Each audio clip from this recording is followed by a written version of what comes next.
First, to know what is the basic of Gestalt Theory or psychology. Second, to know and understand the principles and objectives of Gestalt Theory. And the third, understand and comprehend on how we could apply Gestaltism in teaching or learning process.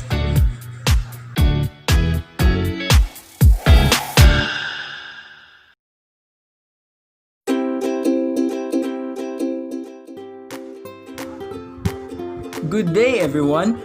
I am Alpatrick B. Casino. I am Shane P. Zambas. I am Charmin Grace Maternal. And we are from Group 7 who will discuss the Gestalt Theory of Psychology.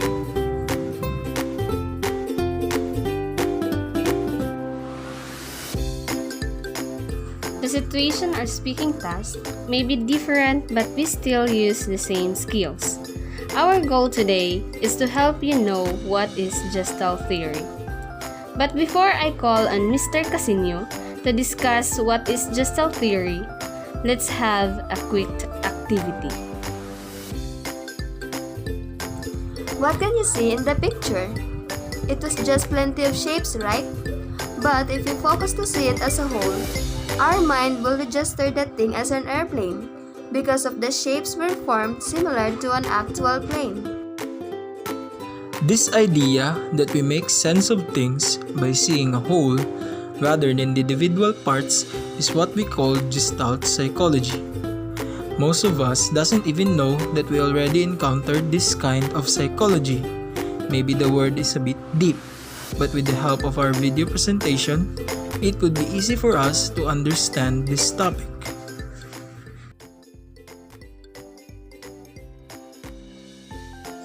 Gestalt theory is also known as law of simplicity.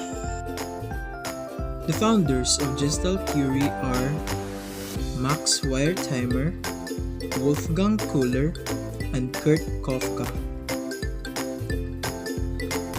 Along with Köhler and Koffka, Max Wertheimer was one of the principal proponents of Gestalt theory, which emphasized higher order cognitive processes in the midst of behaviorism. The focus of Gestalt theory was the idea of grouping. Characteristics of stimuli cause us to structure or interpret a visual field or problem in a certain way. For example, this picture shows two figures. In our naked eye, we can see a gorilla and a panther staring at each other. However, we could also see a tree with falling leaves. The explanation of it is that our mind is grouping the small details to create a complete figure based on our imagination, which is why in our example, we could see two figures in one picture. The primary factors that determine grouping were: number 1, proximity. It defines that the elements tend to be grouped together according to their nearness. Number 2 is similarity. Similarity defines as the items similar in some respect tend to be grouped together. Number 3 is closure. Items were grouped together if they tend to complete some entity. And number 4, simplicity. Items will be organized into simple figures according to symmetry, regularity, and smoothness. There are 3 principles of Gestalt theory. First one is the learner should be encouraged to discover the underlying nature of a topic or problem. Second, gaps, incongruities, and disturbances are an important stimulus for learning.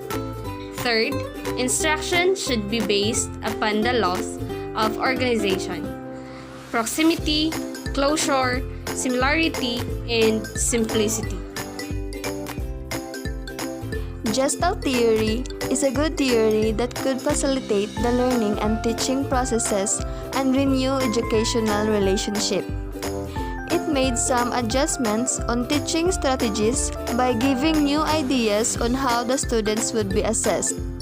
It could also help the students to know the essence of how the mind registers to what the eye seek, and help them address complex subjects into simpler and more identical way. Gestalt psychology could be applied in all aspects of living, but it could be used more on problem solvings like in mathematics. In that way, Gestalt theory may be able to apply in teaching and learning process. That's it, guys. I hope you enjoyed watching our video presentation, and God bless us all.